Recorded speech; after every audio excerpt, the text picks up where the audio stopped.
Hello, everyone. Thank you so much for joining me for WLBT Plus. My name is Kara Shirley. I'm your digital news desk host, and it is Wednesday, the 16th of April. Beautiful day outside. We're going to take a look out on our sky cam over Raymond in just a minute. We're really expecting a beautiful week out ahead of us. Great temperatures, lots of sunshine, not a lot of rain chances. I mean, if there are chances of rain, is pretty slim to none, but we're going to look at that in just a little bit. If you're watching on our website or our mobile app, thank you so much for tuning in. And if you're tuning in on any of our social streams, we appreciate you watching there as well: Facebook, YouTube, Twitch, and very soon, fingers crossed, we will be getting it live on TikTok as well. We do appreciate you tuning in. Don't forget, you can always leave a comment, thought, suggestion, question, anything like that in the comment section during this interactive newscast. Pat Brown on Facebook tuning in, saying good afternoon. Good afternoon to you as well, Pat. I appreciate you watching. And if you are watching, let me know where you're tuning in from, or just say, hey, just let me know you're there. Hi, hello, how are you? All of that good stuff. But let's, before we jump into the news, let's go ahead and look outside over Raymond with our Raymond Skycam, and you see just how gorgeous of a day it is. This view always kind of makes me a little like queasy feeling because I'm not a big fan of heights, but it is still beautiful. It's still a beautiful sight out there. So it's a really gorgeous day. I, for one, cannot wait to get out there and enjoy some of that sunshine, even though I probably don't really need it right now because, well, I'm burnt from being out of town, so, or being on vacation. Miss Ronzell Brown saying good afternoon as well. Hello, or Mr. Ronzell. Thank you so much for tuning in. Pat is tuning in from Flora. Awesome.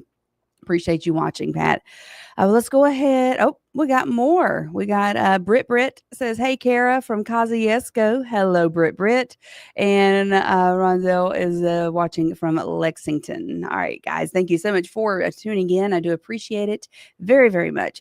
Let's go ahead and jump into the news. We do have some updates on things that have happened over the past 24 hours, some stuff that happened this morning, and actually something that happened yesterday. We told you a little bit about it yesterday, but we have some new details, new developments actually in the case of a Jackson man who was shot and killed by police nearly 2.5 years ago.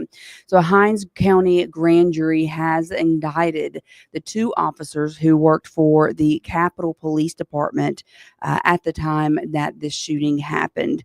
Here they are on your screen. So Michael Reinwald and Stephen Frederick are charged with manslaughter and the shooting death of 25-year-old Jalen Lewis. This happened back in September of 2022. So Reinwald has since been released on a $100,000 bond. Have been told that Frederick has yet to been served with the indictment. So initially, we knew very little about what happened in this case. Capitol Police only said that the officers had opened fire after attempting to make a traffic stop on or near East Mays Street. So the crime scene photos, which you can see here, obtained exclusively by 3 on your side, show the aftermath of the shooting, and they appear to show that the officers were driving unmarked patrol vehicles with blue lights.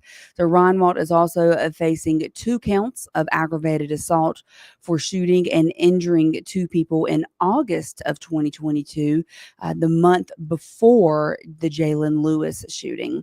The Department of Public Safety confirms that Reinwald is on administrative leave without pay, and also confirmed that Frederick resigned from Capitol Police nearly 2 years ago after a DUI arrest happened in Covington County.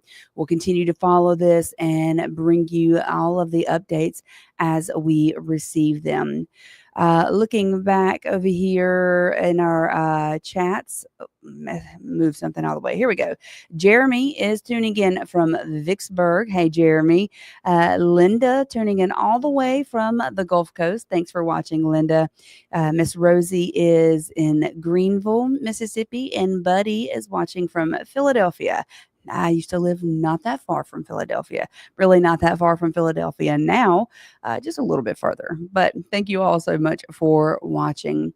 Now we're going to go to another a man, rather, that has been pleaded guilty to multiple charges in a drive-by shooting that sadly resulted in the death of a 6-year-old boy in Macomb. The man is from Magnolia here in Mississippi. So Yajari Jackson is one of 4 people charged with capital murder in the death of Otarius Marks, who was killed in February of 2022. The Pike County District Attorney's Office says that just before his trial was set to begin, he pleaded guilty to accessory after the fact of murder and multiple counts of conspiracy. He admitted to driving the vehicle that was used in the shooting, and he is now waiting to be sentenced. The 3 others charged in this case have not yet gone to trial, but we will follow that and bring you the updates as we get them. Coming back to it, we've got a lot of you guys tuning in on our Facebook today. Amanda Lee is tuning in from Pearl. Let me try Dean Tonio. Am I saying that name correctly? Tuning in from here, right here in Jackson. And appreciate you guys. And Pat Brown is saying, so sad. It is so sad. Talking about, assuming you're responding to the 6-year-old boy who lost his life in that shooting. Anytime a child dies is a incredibly sad situation. Now let's come to the area of Ridgeland. I'm sure a lot of you have heard about the body cam footage that went viral on social media of a Ridgeland police officer arresting Frederick Gaddis. Well, the body camera footage, like I said, was posted on social media, and it prompted there was a shouting match that was actually caught between an officer and a man that he pulled over. So Frederick Gaddis was the man pulled over for the traffic stop. This happened on March the 16th on South Pear Orchard Road. So what started as a stop for just a expired license plate, it quickly escalated into much more than that. So 3 on Your Side was also able to obtain the body camera video from the entire encounter, and we do have a bit of it here for you. Let me get it pulled up for you. So this is just images of the body cam footage. So what happened is when the officer walked up to, hold on a second. Sorry, there you go, guys. When the officer walked up to the car, he asked Gaddis to first roll down his back window. He asked 3 times due to its dark tint. Gaddis did not respond, but when the officer asked him to get out of the vehicle, he did comply with the officer's request. They then asked him if he had any weapons. Gaddis willingly turned over his handgun. And they also discovered that Gaddis had a legal tag in his car. He showed them the legal tag that he had. Remember, the entire stop stemmed over an expired tag on the vehicle. Well, officers then asked Gaddis for his license, which he provided on his phone. They asked for proof of insurance, which he did not provide. After that, the conversation takes a complete turn. The officer is now being criticized for his inappropriate language. So here is a video of it. You can listen to this. Yes, your tint is legal. Okay, then write the ticket. But if it's legal. That's what I'm telling you. If you mouth, you would understand that. See what I'm saying? He's not gonna be frustrated. He wants to be lock his. There will be action in regards to our officers here. As I said at the beginning of this, we police our own. We make sure that everybody's behaving and acting professionally. So again, that was Chief Myers of the Ridgeland Police Department. He says they are conducting an investigation to determine discipline for the officers. He didn't go into detail of what that punishment could be, and said they handle those situations in-house. We also want to point out that we have been trying to get in touch with Gaddis. I believe that we were able to get in touch with him today. You should hear from him tonight in our newscast. if I'm incorrect in that, though. And if you know Frederick Gaddis, please let him know that we are trying to reach out to him. We would like to speak with him regarding this and have him get in touch with us here at WLBT.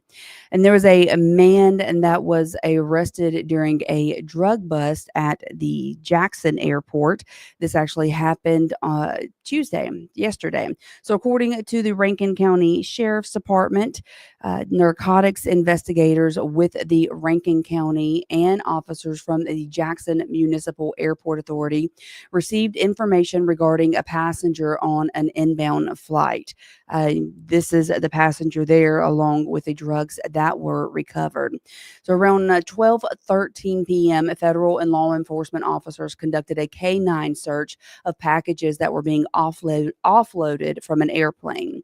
During that time, K-9 alerted to 2 bags belonging to that passenger, 38-year-old Monroe Milton of Jackson, and they reported that to law enforcement. Once they talked to Milton, and Milton admitted to the officials that there was 1 pound of mushrooms in his luggage and he was detained. Once they searched the luggage, though, as you can see here, they discovered multiple items, drug paraphernalia, multiple jars of marijuana product. Let's see, let me get it to where it's on this full table. There we go. Multiple jars of marijuana products totaling 68 grams and a clear zip tied bag containing approximately 493 grams of psilocybin mushrooms. I feel like I'm saying that word wrong. Psilocybin. That's it. I said it right then. Psilocybin mushrooms. Milton was arrested for trafficking a controlled substance, and he was taken to the Rankin County Detention Center, where he is being housed on a $100,000 bond. That is a lot of drugs. To have that on an airplane is crazy to me, but okay. He did actually get caught for it, though. So he is now currently in jail at the Rankin County Detention Center. Now, to a man who was arrested after leading police in Gluckstadt on a chase in a stolen vehicle that he actually ended up crashing. So, according to the Gluckstadt Police Department, the brief pursuit started around 1:45 a.m. and ending with the vehicle wrecking near mile marker 109 on I-55. So the suspect here on your screen, Nigel Wilcox, then after the crash, he fled on foot at a near a Fleetway service station in Gluckstadt. After that, running into a wooded area behind a Sonic, and he was located a short time later. He was taken into custody without incident upon being found and taken to the Madison County Detention Center. He's now facing charges of felony eluding a police officer, receiving stolen property, and reckless driving. An initial court appearance was scheduled for today at the Gluckstadt Municipal Court, and the Madison County Sheriff's Office, Madison County Police Department, and Canton Police Department all assisted in this case. So looking here at our comments here. Pat Brown said that was dumb. Pat, I'm guessing that you are referring to this individual right here taking all of these drugs on to the airplane. It's a lot of drugs. That is a lot of bravery. Let's put it that way. Probably used in the wrong way, but it was a lot of bravery to try to take that on. Ronzel asking, how did he get it through the first airport he was flying from? That is a very good question. How did he do that? How did it get missed there? We don't know. We don't have the information, but that's a good question that we could probably ask and try and find out, where was he flying from? How did he get through with that much drugs? Like I said, it was a lot. Even just the 493 grams of the mushrooms, as you can see those in the center of your screen, but it is a lot of drug paraphernalia there, drugs and drug paraphernalia there. Don't know how he made it through, but he, like I said, bravery. to get on the plane with that many drugs to begin with. We're going to look at our weather here in just a second. And before we do that, though, let's hear from our sponsors at Jackson Water. Stick with me. Time for a neighborly tip from Jackson Water. Is it okay to pour fats, oils, and greases down the drain if I run hot water? No! What if I run the garbage disposal? No!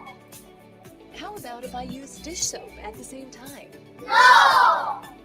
Instead, hang on to a few containers to store and toss old cooking fat and grease once you're done. Jackson Water. Water for all the time. And again, thanks to Jackson Water for sponsoring WLBT Plus. So they make it possible for us to bring you this show every weekday at 1. Ashley Majors is asking here, is there anything on the case out of Yazoo? Ashley, are you referring to the former police chief? I do have some information on that that I can share with you real quick.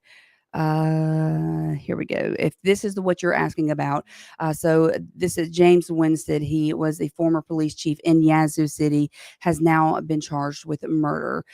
Judge James Winstead's bond for $1 million. A judge set James Winstead's bond for $1 million following his appearance in the Yazoo County Justice Court. He was arrested last week in connection with the shooting death of Timothy Bird. Investigators found several discrepancies in the story that was told by a man that was present at the time of the incident, and they did eventually determine that foul play was involved. So I see you, Ashley, you saying yes. So here is the update that we have. He has been charged with murder, and his bond has been set at $1 million. And of course, we're going to continue to follow that for you guys, and we'll bring you the updates as we get them. Let's look at our forecast, or rather our weather real quick. Look at our current temperatures outside across the area. Beautiful, kind of almost a copy and paste from yesterday, really, sitting in the mid 70s, much like we were yesterday. If we look at our radar, you can see where there no rain in the area. And if we look at the next 12 hours, you can see we're not expecting any rain. We're looking to drop down into the mid 50s in the overnight hours. And as we go through the next 7 days, looking like a chance of rain on Easter Sunday. I don't think that rain is going to stop the bunny from coming or stop the king from rising. But it is looking like a chance of rain on Sunday, 40% chance. Our first alert weather team will be in here later today at 2:30 to give you a in-depth update on the forecast. Of course, we know it's going to be beautiful all week, but what are we really looking at Sunday?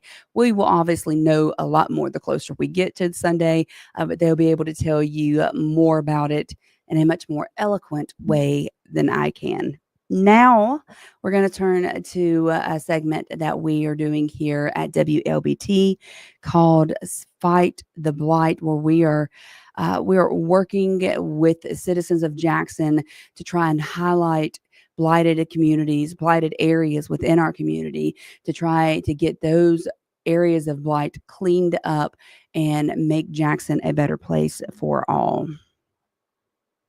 Now, Fight the Blight, a year-long investigation from WLBT. 3 on your side.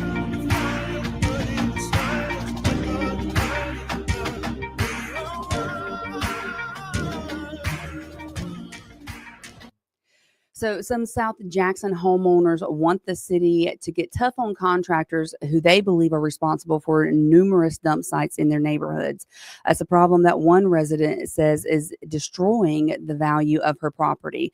So the area in question is a Hillside Drive, which is just north of McDowell Road. Have it pulled up on a map for you so you can see this right here is Hillside Drive. We have McDowell Road right here, and we zoom out a little bit so you can tell a little better about where this is. I-55, I-20 running right here. So this just kind of gives you a little bit of an idea of exactly where this is. So from Betterston Wade's front yard, she can see a mounds of debris on Hillside Drive. So there's furniture, cabinets, sofas, tires, and toilets even there lining the street. She says it wasn't like that when she moved into the area 25 years ago. And the 67-year-old retiree maintains her property, and her home is actually paid for. She doesn't want to move, nor should she have to move with her home being paid for. But she wants the city to make South Jackson a priority. She says she's taken her concerns to the city council, and she even took Ward 5 Councilman Vernon Hartley on a tour of the area. And she wants the city to hold bad contractors accountable.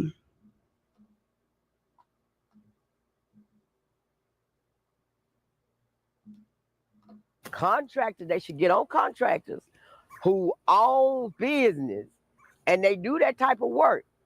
They should make sure that they are taking that to the dump instead of putting this out here in people's area and where they live in. So Wade goes to council meetings regularly. She says she will continue to keep the focus on South Jackson, hoping that she can be proud of her neighborhood once again. Now, I looked at this. We took that video that you saw beforehand.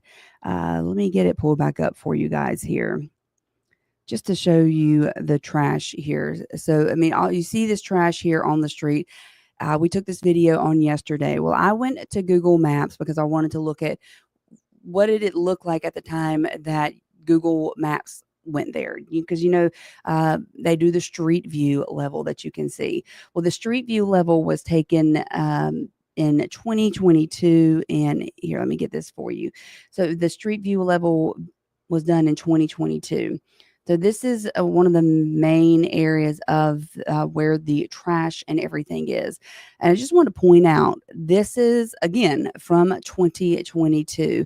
I know you can't see it on the screen here, but this little black box up here from Google says that the video was taken in February of 2022, or rather the pictures. So you can see here, even 3 years ago, all of the trash that was here on this roadway in Hillside, or this road, Hillside Drive.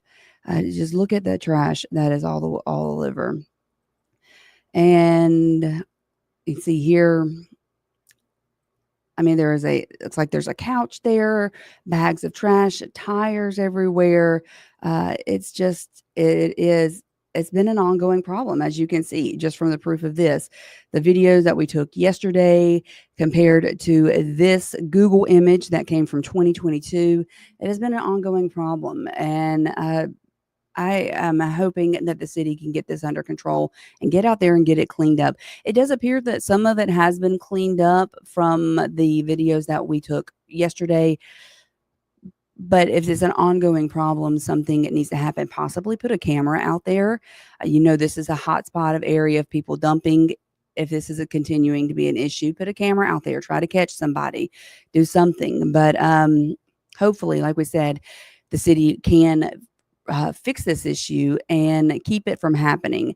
Now, if you have a blighted area within the city of Jackson that you would like us to highlight, to look at, if you're willing to talk to us about it, you can go to our website, wlbt.com. And at the top of the page, you'll see where it says Fight the Blight. You click on that and you can submit information here on the address, your address, the location of the blighted area, what you're seeing. Tell us about your eyesore, and then we'll get back in touch with you. So just go there, let us know about it so that we can, again, continue to help shine a light on these blighted areas within the city of Jackson so that we can make the capital city be a beautiful place to live, a place that people want to live. And as Ms. Wade said here, is something where the residents of Jackson can be proud of their neighborhoods once again. Yesterday was the 1 month anniversary of the tornadoes that came through Walthall County. And sadly, the residents there are still cleaning up. I mean, it was complete and utter devastation there. We know that it's going to take a while for that cleanup there to happen. So we traveled down there to see the recovery process. And the county is still actually waiting for federal disaster declaration to be approved, the one that was submitted waiting for that to be approved. Now, we have reached out to FEMA for this region, trying to find out why it has not yet been approved. We found through FEMA sources that other states are also experiencing significant delays for their applications as well. Rocky Dalio has been cleaning up his cousin Calvin's property while he recovers from broken ribs, face, and a hip fracture. He found him out by the road. He was all bloodied. 2 trees demolished the shed that he had over it, and everything was on top of his equipment. So for 2 weeks, I've been cutting the 2 trees and taking the tin off and trying to salvage his equipment. So in those tornadoes, actually in Walthall County, more than 180 homes were damaged and 4 people ended up losing their life there. Once again, like I say, with the streets of Jackson and the trash in the streets of Jackson, the blighted communities, hopefully something quickly can happen with this being declared a federal disaster area, so that these people, the residents of Walthall County, can get help through FEMA. Looking here at the comments, Crystal Scott saying it needs to post signs. Crystal talking about the blighted areas on, especially there on Hillside Drive that we just showed you. I'm going to show it to you again. This is the Google map of Hillside Drive again. This was 2 years ago. No, I'm sorry. This was in 2022. This was 3 years ago, February of 2022, when this was taken. And then, of course, we have our video that we took and showed you yesterday, and here it is right here, and you'll see the trash in that area where it's actually even more there now. So yeah, signs could be posted there, and Crystal, you said, as well as cameras. There's a lot that could be done to catch those that are contributing to the blight in the area. Well, guys, that is actually going to be it for WLBT Plus today. I do appreciate all of you for tuning in, and I hope you join me again tomorrow at 1 o'clock when I will be back on Thursday. Actually, we're going to have a special guest tomorrow. It is Autism Awareness Month, and we're going to be having a very special guest on to talk about autism and his journey through it. So make sure you are tuning in tomorrow at 1 o'clock, 2:30 today. Our First Alert Weather team will be here to give you a in-depth look at that forecast. And of course, we have our newscast all tonight starting at 4:30. 5. I have to think about it because I think about 1 o'clock. That's the time I think about. We got 4:30, 5, 6, and 10. There we go. That's all of our newscast tonight. And don't forget, if you are not able to catch those live when they happen, you can always watch them on demand on our website or on our mobile app. And if you want to watch them live, you can watch them live, of course, on our website and our mobile app as well. You all have a wonderful day. Get out there and enjoy the sun and the beautiful weather. I will see you tomorrow. Bye-bye.